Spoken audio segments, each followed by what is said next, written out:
Okay, so welcome to the special meeting of Mumbles Community Council to discuss the uh, a- agreement with Mumbles Community Association, partnership agreement with Mumbles Community Association. So, first point on the agenda: apologies for absence. Have you received any official apologies, Steve? Yeah, Councillor Timble, Councillor Pam Erasmus, Councillor Oh Sarah. dear. She should. I was going to say, I thought Pam was there. Oh, she apologises for being here. So I think I'm thinking of the planning meeting. Apologies, Pam. Yeah, that's it. Uh, She's looking very relaxed, mate. So that's good. Councillor Sarah Keaton, Councillor Pip Reason, and Councillor Linda Taylor Lloyd. Okay. Uh, okay, well, I'll move straight on to the main event, which point 3, recommendations for the MCC members of Underhill Joint Working Party. Underhill grant agreement that, following advice from our solicitors, it is recommended that the agreement is signed on behalf of the council according to the processes outlined in Standing Order 23. Any points anybody wants to raise? Any questions that anybody wants to raise? Chair, before you go on, I'm sorry if it's not on the agenda, but it's declarations of interest. Oh, I thought sorry, I thought I'd said that. Good point. I jumping ahead of myself. So excited. Declarations of interest, anybody? No. Okay, then. So then we can move on to point 3 that I've just recounted. So has anybody got any questions, any points that they want to raise? You've had the agreement, as I understand. I know it's quite a detailed document, but obviously it needs to be.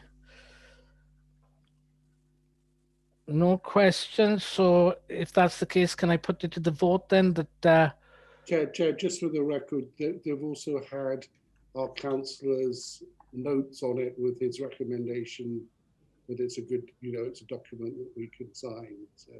Okay, Carrie, you got your hand up? Yeah, it's just because you can probably tell me what it means. And this is in his email. It says conditions of the grant, clause 3, requirement for deed of consent deleted as discussed. I just wondered, what is a deed of consent and why is it deleted? Do you want to explain that, Steve, or shall I make an attempt? I'm happy to, Chair. Okay, go ahead. That was a deed that it's to do with us consenting to works done by MCA, and that was replaced by a clause saying that they have to ask our permission for anything that diverges from the plan for the site. So we're covered by a different, our interests are covered by a different instrument. Okay. Okay, it's just that we will be consulted if there's a deviation from the plan. I was going to say, because I think we need to make sure that, we have that opportunity whenever it's needed, because, well, yeah, track record is not great on deviation. So, we need to be confident that we have, the ultimate say, basically, in anything that changes or things that aren't done in the way that has been portrayed. Well, to be honest, that has been a key point of discussion in relation to the negotiation of this agreement. I've got to be honest to you, Carrie, whether you can actually say that we will have the ultimate say. I don't know whether we could actually sort of claim that, because obviously this is going to be a tripartite agreement and city and county will have obviously a say in this. Oh, I suppose they would have ultimate say. Exactly. Yeah. That's the point I wanted to make. Ultimate. But at least we're in the middle. No, well, we have say over what MCA do. To be honest, this has been a key negotiating point, because I do feel that at times it is important. No, it's very important. I do feel at times we were a little carved out of that, but this whole sort of thing that we obviously have a say, and not just to say that that we've got some kudos behind what it is we're saying. We are a key player in this, but I didn't want to say to you, look, we're going to have the ultimate say, because as I sort of said, the ultimate say. Yeah. County. Will? Yeah, just to give other members and Carrie peace of mind. I mean, what Swansea Council at some point and MCA were pushing us for was to have a charge over the site rather than a lease sitting in the middle. And myself, Martin, Steve, Paul, and Rebecca all agreed that that wasn't in the best interest of Mumbles Community Council, because it takes out, as you said, Carrie, it takes out that sort of that layer of accountability from our point of view. So although we'd still have, the lease would still potentially have reverted to us in the case of MCA going bust, because we'd have a charge on it, or we'd have a good claim to have the lease rather. We didn't feel that gave us enough protection. Okay. And the other thing is, though, however, as you see in the document, it does say not to be unreasonably withheld. So, yeah. So, you know, we can't, and hopefully that's a good thing, obviously, that's in there, because we wouldn't want any council to stop anything on the site for no reason, you know. So you know, that's a standard term in a contract anyway, as I understand it. So, you know, it's taken a lot of work, and fair play to Steve and Paul and Martin, Rebecca, and you know, it's been a hell of a lot of work for especially Steve and Paul. You know, so you know, big thanks to them for getting it to this point, because it's been a lot of work, you know, to be fair. Sorry if you can hear my daughter shouting at my son there. But yeah, so that's the thing. And there's probably another couple of things we could give background on, isn't there, Martin? The monitoring surveyor. Yeah, it might. Yeah, do you want to cover that one? Just so everyone knows what the issues were, really, I suppose, and the stumbling Okay, blocks. I would echo what you said there about the fantastic work that Paul and Steve have done, but also, yeah, and also our solicitor as well, who, you know, fair play, has been great, to be honest, and he's been great at explaining things as well to us as humble lay people. But the other big thing then that we've negotiated is the role of the monitoring surveyor. And the whole point of the monitoring surveyor, this came out of our consultation that we did with Gareth Kiddy from One Voice Wales, who was appointed as our consultant from One Voice Wales. And he advised that we should have, if you like, somebody just there to look after our interests, who was separate from MCA, who acted as a buffer really between their surveyor and our surveyor. There was a bit of stickiness between us and MCA in relation to that, but you know, Gareth Kiddy and One Voice Wales were quite adamant that it was important that we had this, and we felt that it was quite absolutely. Well, yes, this is it. But the whole point of the monitoring surveyors, obviously, this is somebody with expertise in that field of building and of quantities and of what is a fair amount for a fair job and quality of work as well. So we've got the monitoring surveyor role built in there as well. So that's another safeguard that we've got for the interests of Mumbles Community Council. And of course, you know, one of the big things which has been for all of us on the joint working group is to ensure that we maintain the best interests of Mumbles Community Council, and not just for us, because obviously, but this is going to be going on for 10 years. Well, yeah. So it's not just for Mumbles Community Council now, but it's also for the interests of the people of Mumbles for the next 10 years going forward, because obviously, again, this is going to be funded through for 10 years from the precept. So, you know, all I'm sort of saying, I think those are the two main points. Is one, the permissions, which has been quite key, and of course, you know, we've had to negotiate that, because obviously there's, as I sort of said, it's a tripartite agreement. You've got MCA, you've got City and County of Swansea, you've got ourselves as well. Obviously, you know, we're all working together for the same project, but that does not necessarily mean that our interests will always coalesce.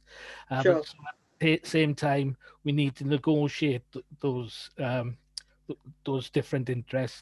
And again, that is the point then of the role of the monitoring surveyor. And so we've got the monitoring surveyor as part of the agreement as well. So personally, I think it's been quite a long journey, but I'm happy to recommend as chair of the council that we go ahead with this now, because... Sorry, I've just got one more question which is relevant to that, which is obviously we have been trying to get some recognition of the importance of environmental considerations into the build, to make it as green as possible, ideally carbon neutral. What authority will we have to insist under this grant agreement that though anything that we recommend in terms of improving the sustainability of the building has to be implemented? Well, again, I would say to that, from the criteria that the Welsh Government impose on the bill, I'm not an expert on this in any shape or form. Oh, we've lost you, Martin. Lost your volume. Hear me now? Oh, Hear me now? Yeah. Okay, that it fulfills obviously the criteria of the Welsh Government, and then as we've discussed at full council as well, is our environmental officer via our joint working group, and we need to think about how we take this going forward for the rest of the project as well. Our environmental officer will be working with our monitoring surveyor, and of course our monitoring surveyor is being paid to look after our interests, and that's what their role is. This is the point of having the monitoring surveyor in there. So that is I just wanted to make sure, because you know that there's a lot of things about deviation from the plans, but you know, we may want to, you know, improve those plans in terms of putting in those additional you know, elements like, you know, ground source heat pumps or solar panels or whatever. I just wanted to be sure that by signing this grant agreement, we're not kind of signing away the opportunity for us to get those kinds of things included in the build. No, and as I sort of said, this is exactly the role of the monitoring surveyor, to look after our interests. And because we are a body, you know, we declare the climate emergency as part of our policy and all that. So the whole point of the monitoring surveyor will be to look after our interests, and that's what their role is. Okay, that's for as long as we're not sort of, you know, because it's not unreasonably withheld and deviations from the plans. Well, of course, the plans at the moment don't include those things. So, well, no, you know. And you know, this whole issue, this unreasonably withheld, and again, this is something we've discussed with Chris, our solicitor. You know, these are standard wordings for the agreements. But you know, as I said, going forward, the fact that we have got the monitoring surveyor in there, and you know, we've got that quite robustly into the governance of the whole project. Right.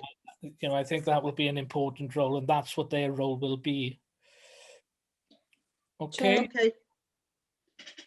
Chair, sorry, it's Rebecca. Because I've not got visual, I can't wave my hand. Can I come in? Yeah, surely, Rebecca. There was just a couple of points. So just in an additional response to Carrie there, I think, you know, the current plans don't have that in. If our environmental approach, you know, means that there would be additional cost, then we would need to think about how that's met. Sure. So as long as that's understood. The other thing I just wanted to, on the deed of consent, I just wanted to bring council's attention to the fact that Mumbles Community Council will have an interest in this asset now, you know, going forward years and years and years, not just this project. So we have negotiated that if there is any deviation, not when we refer to deviation from the plan, we're not just talking about the plans for the hub, we're talking about the development plan for the whole site, which has been agreed with the Somerset Trust.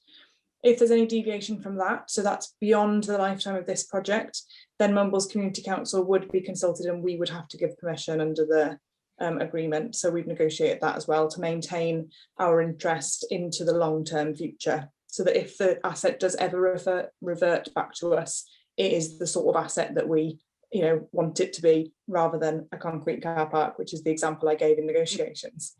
Yeah, Okay, that's lovely. Thanks, Rebecca. I was going to say that's a very good point, because, you know, what we got to remember, this is just for the 10 years of this project. We've negotiated a lease on the asset for 125 years. So ultimately, you know, this would be coming back to us, and exactly the point that Rebecca made there. We don't want to be taking over a massive car park there. Yeah, sure. So, okay, any more questions? No. No, we're glad of it. So can I put that to the vote then, that we accept the recommendation? All those in favour? I'm in favour too. Thank you very much. Okay, so then we go on to point B of this. Council has received approval for the Welsh Government to borrow up to £840,000 to fund the new facilities at Underhill Park.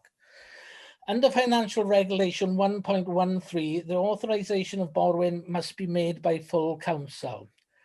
So the recommendation is that the RFO is authorised to borrow up to 840,000 at the most advantageous rate following the receipt of at least 3 quotes.